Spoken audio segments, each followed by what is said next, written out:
Olá, amigos e amigas do Ter Saúde, que bom ter vocês aqui, muito bom para nesse nosso bate-papo, essa nossa conversa sobre saúde de toda terça-feira. Inclusive, essa brincadeira do ter saúde, de ter saúde. Isso é para público inteligente, né? Esses joguinhos de palavra. Primeiro, quero agradecer a presença de todos vocês e dizer que se vocês gostam do canal, lembre-se de se inscrever, isso é super importante. Deixar um joinha se você gostou, deixar seus comentários, ativar o sininho para você ser lembrado, ser lembrada de que existe vídeo novo aí chegando no canal. E em breve nós vamos começar a fazer as lives por aqui, que eu acho que vai ser bem interessante, né? Então hoje nós vamos falar sobre uma coisa muito interessante, porque eu peço os temas para vocês e fico pensando, vocês vão me sugerir temas do dia a dia, coisas mais simples. E olha o tema que me apresentaram, esclerose múltipla, que é uma doença autoimune, muito incapacitante, né? Uma doença em que a pessoa vai perdendo os movimentos, porque o cérebro não consegue mandar mensagem para os órgãos, né? Por exemplo, quero mexer meu braço, não mexe, quero levantar minha perna, não consigo. Então, vai perdendo o equilíbrio, vai perdendo a coordenação, dificuldade de marcha, de fala, de deglutição. É uma doença realmente muito complicada, né? E o que é essa doença? É uma doença autoimune do quê? Então, eu vou explicar para vocês aqui, olha. O nosso sistema nervoso, ele é basicamente composto de neurônios. O que é neurônio? Neurônio é uma célula que tem um rabinho assim, que chama axônio, tá? E o corpinho do neurônio aqui, né? E aí um axônio do outro chega aqui e assim vai. Então o estímulo elétrico, ele anda aqui no axônio, passa pelo corpinho do neurônio, aqui é cheio de neurotransmissor, vai no outro axônio, como se fosse um fio elétrico. Então, um axônio grudado no outro, um neurônio ligado no outro, fazendo como se fosse um fio elétrico. Imagina o fio que leva a luz para sua casa. O fio elétrico na sua casa não é encapadinho com um material plástico, ou uma fita isolante, ou um tubinho plástico? Por quê? Para não sair a eletricidade do fio por aí, para não dar choque em ninguém. O sistema elétrico do nosso cérebro, do nosso sistema nervoso, também funciona assim. Então, envolvendo o neurônio, existe a bainha de mielina. Na verdade, é uma coisa contínua, assim, como se fosse um tubo de plástico. É uma gordurinha que envolve todo o neurônio, tá? De modo que, eu vou fazer assim, ó, porque ó, já não enxergo mais lá dentro, tá vendo? É como se fosse aqui dentro um fio elétrico e essa capinha de plástico se chama bainha de mielina. É uma capinha de gordura que faz com que o estímulo elétrico fique ali dentro, não fica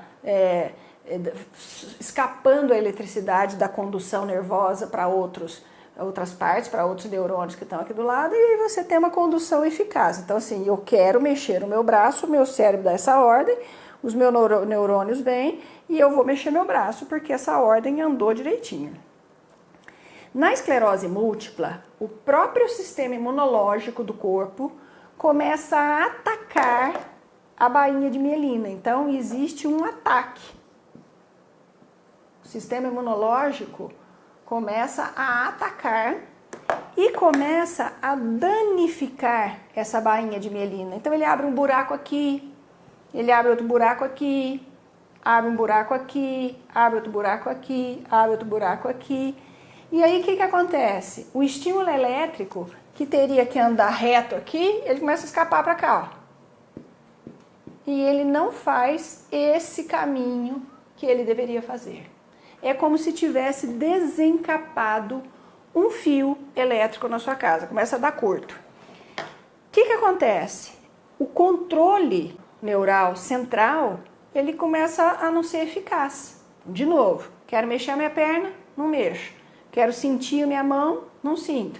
Quero piscar o olho, não pisco. Quero engolir, não consigo, porque a ordem, ela vem toda do cérebro.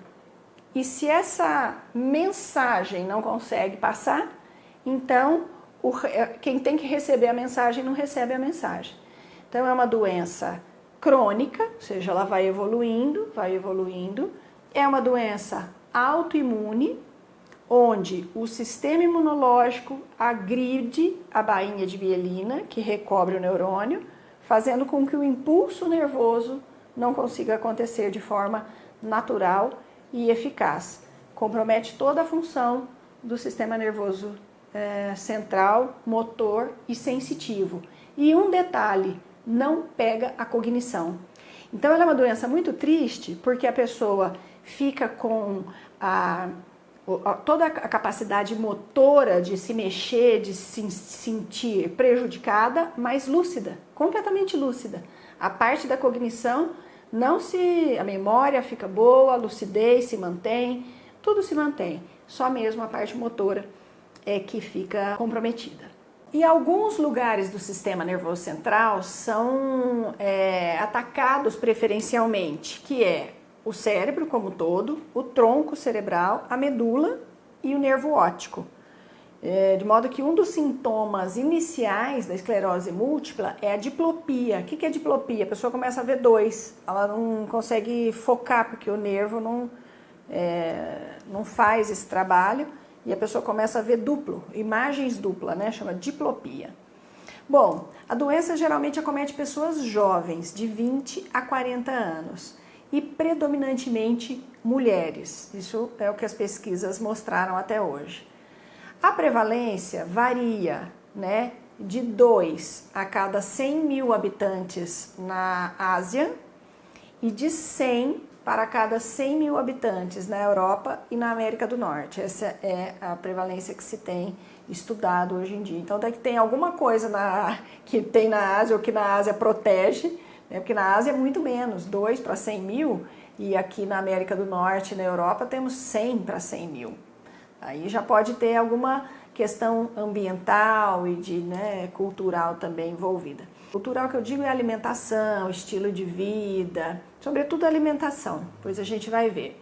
No Brasil existem em média 40 mil casos comprovados, vamos dizer assim, 40 mil casos a cada ano, e a prevalência é de 15 casos por 100 mil habitantes.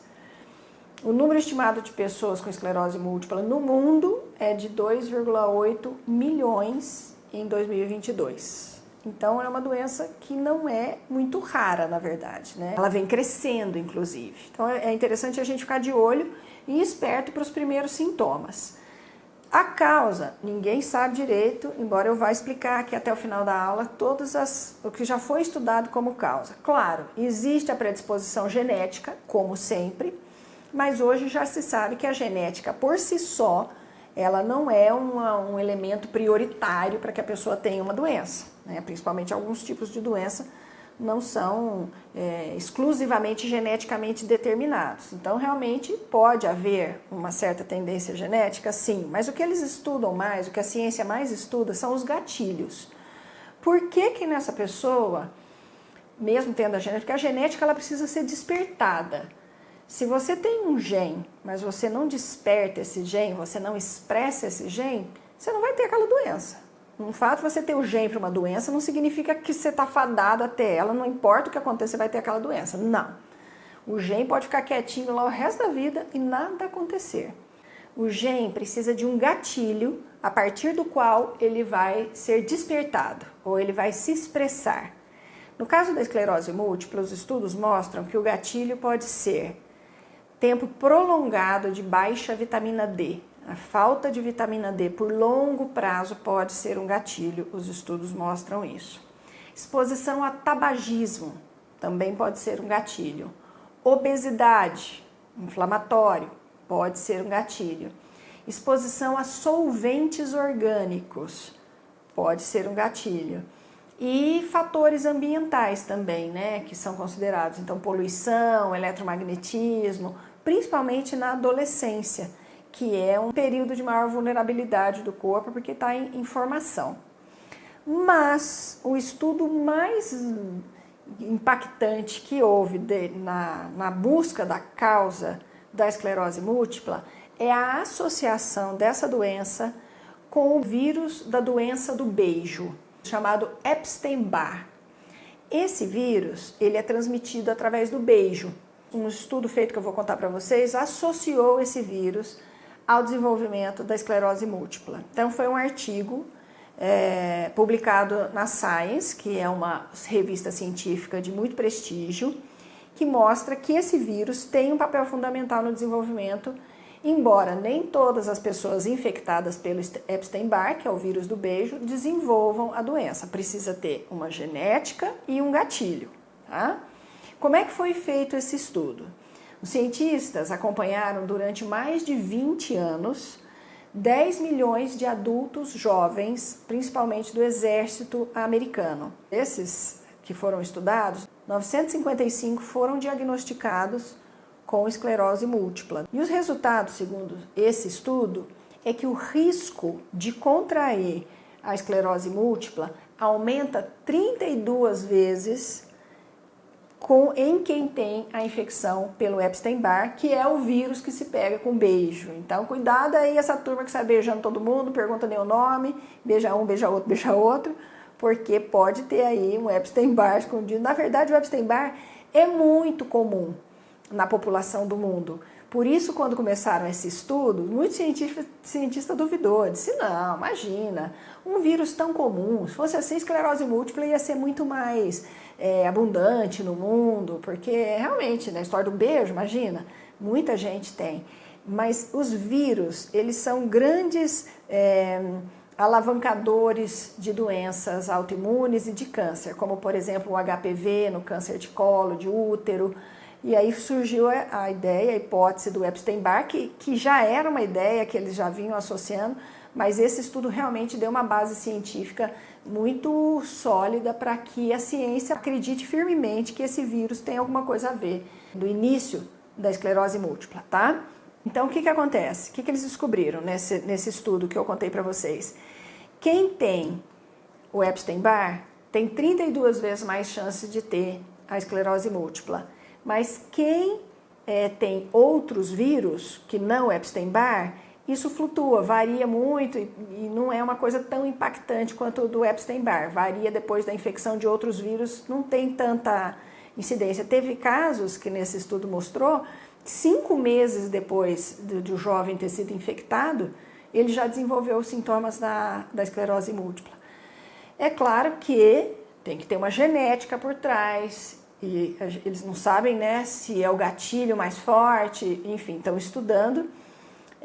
Mas, por exemplo, um professor da Universidade Queen Mary de Londres, que a princípio não acreditava, que é o Dr. Gavin Giovannoni, ele não acreditava nessa história do Epstein-Barr causando a esclerose múltipla, mas quando ele viu o estudo, ele fez a seguinte declaração: é uma evidente muito, muito forte de que esse vírus provavelmente é a causa da esclerose múltipla.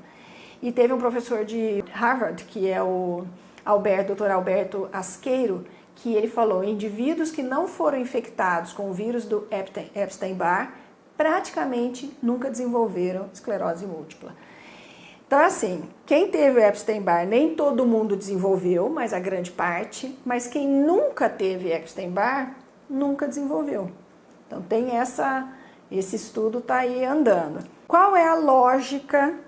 Por que o vírus faz isso? Na verdade, é o sistema imunológico. Quando a pessoa tem o vírus, o sistema imunológico identifica uma fração do vírus, que é uma proteína chamada EBNA1. EBNA1. Então, o sistema imunológico fala, eu vou pegar esse EBNA1, e ele faz um anticorpo contra aquilo.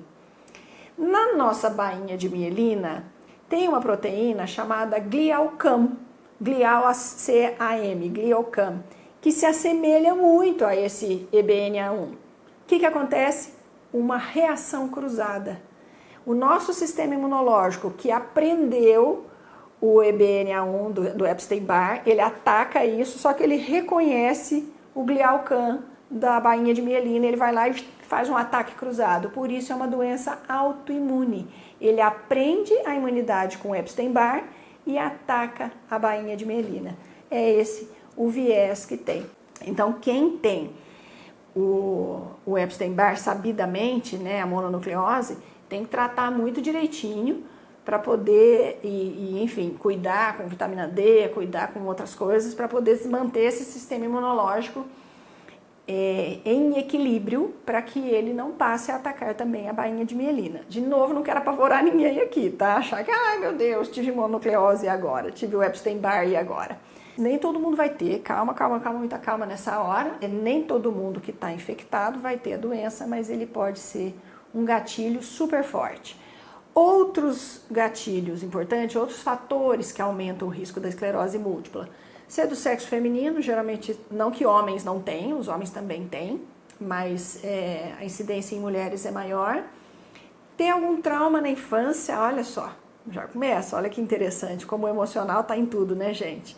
Então, as pesquisas mostraram que também traumas na infância podem ser um gatilho e possuir níveis baixos de vitamina D. Os sintomas, às vezes, eles começam assim muito sorrateiros, muito insidiosos, é aquela coisa que vem e depois vai embora. Então a pessoa não valoriza, não fala, isso não é nada, isso deve ter sido um mal-estar. Então, por exemplo, alterações sensitivas, formigamento, não está sentindo o dedinho, não está sentindo o dedinho do pé. Aí vem aquele surto de não sentir, depois passa. Pequenas turvações de visão, vê duplo, visão um pouco turva, fica por um tempo, aí passa. A pessoa fala, isso deve ter sido um mal-estar qualquer. O que mais caracteriza o início da esclerose múltipla, isso é importante para você prestar atenção, é que ele vem em surtos. Você tem um surto do sintoma, depois você fica um tempo sem nada. Aí tem um surto do sintoma, aí fica um tempo sem nada. Isso é a bainha de mielina tentando se reconstruir, aí ela tem um ataque maior, vaza os sinais elétricos ali e o surto aparece. Pequenas alterações no controle da urina. A pessoa não consegue segurar a urina, perde a urina, escapa a urina. Isso deve ser, né? Não sei porque eu sou mais velho, estou na menopausa, ou porque, embora isso não aconteça em gente mais velha, isso acontece em gente mais jovem. Não é comum gente jovem perdendo urina, tá? Se tiver uma mulher menopausa, que teve vários filhos, ok, justifica, mas gente jovem, lembrando que a esclerose múltipla acontece aí entre 20 e 40 anos, é o tempo de incidência. Acontece esclerose múltipla em gente mais velha? Sim, é que a maior incidência está ali, 20, 30, 40, né? Tem gente de 60? Tem também, mas realmente é uma doença de gente jovem. E também no começo da doença pode ter leves faltas de coordenação motora, então não consegue segurar o lápis, toca algum instrumento e não consegue coordenar. Valorize isso. Você tem filhos, se você é jovem, se observar isso em você, valorize isso. Teve mononucleose? Fica de olho. Então a pessoa pode passar 2, 3 anos apresentando sintoma leve. Vai, volta, tem um surto aqui, para, sem dar importância aos sinais. Por quê? Porque eles desaparecem sozinhos. E com a evolução do quadro, aí podem aparecer sintomas mais severos, sintomas sensitivos, a pessoa para de sentir realmente, tem parestesia, tem formigamento, controles motores de maior magnitude, por exemplo, fraqueza, não consegue caminhar, não consegue levantar, não consegue se sustentar na perna, tem formigamento na perna, tem a sensação de entorpecimento, às vezes um lado do corpo inteiro fica meio esquisito, meio paralisado, meio com dificuldade motora, a impressão que, será que é um AVC? Não, não é. E a diplopia, o ver imagens em duplicata. Visão borrada também, perda visual, por exemplo, passa um tempo enxergando mal, estava enxergar e vai no oftalmologista, faz exame de refração, não tem nada, mas parece que está enxergando mal. Desequilíbrio, cai fácil. Então, assim, tá caminhando, pum, cai fácil. Sem que nem porquê. Não tem tontura, não tem nada. Algumas pessoas podem ter tremor e descontrole de esfíncter, que é a história de perder urina, às vezes até perder fezes, tá? O diagnóstico é basicamente clínico. Não tem um exame de sangue que detecte a esclerose múltipla e também pode não ter alteração cerebral na ressonância ou na tomografia. Algumas pessoas têm, porque a lesão da mielina é tão grande que dá para ver na ressonância uma parte do cérebro lá carcomidinha. Algumas pessoas não têm essa lesão tão importante. Pode ter uma ressonância, uma tomografia cerebral absolutamente normal e ter uma esclerose múltipla. E o tratamento, geralmente, o tratamento convencional, são com corticosteroides, imunossupressores, imunomoduladores, tudo tentando segurar o sistema imunológico, para ele parar de atacar a bainha de mielina. E a gente que faz uma intervenção mais integracionista, integrativa, a gente muda a alimentação, descobre o que a pessoa tem intolerância, melhora a imunidade antiviral, acomoda o sistema imunológico, vê como é que está a suprarrenal. Então a ideia da medicina integrativa é cuidar do corpo como um todo, porque quanto melhor ele estiver, melhor ele lidar com a doença. E de novo, um tratamento não é excludente ao outro, você pode ter um tratamento convencional associado ao tratamento natural e integrativo. Nós temos um neurologista no Brasil chamado Dr. Cícero Coimbra, ele é de São Paulo e ele tem uma experiência que ele mostra e fala sempre nos congressos, já escreveu livros, artigos, que ele tem uma experiência muito boa com vitamina D em altas doses. E ele mostra nos estudos dele que ele teve muitos bons resultados, em 95% dos pacientes ele teve boas respostas de controle dos sintomas e até remissão dos sintomas, usando altas doses de vitamina D. Claro que tem todo um protocolo, tem todo um cuidado, não pode comer uma série de coisas. Então, quem tem interesse pode se consultar com o Dr. Cícero Coimbra ou a equipe dele, que ele praticamente só faz a vitamina D, né?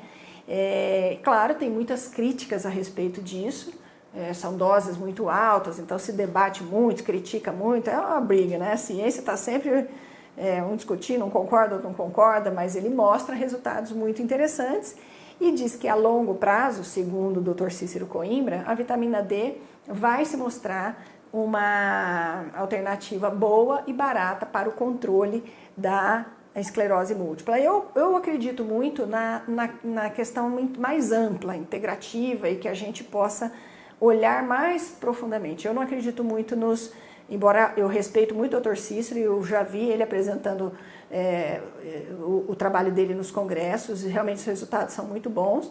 E eu entendo que a gente tenha que, para além da vitamina D, também tratar o corpo como um todo, né?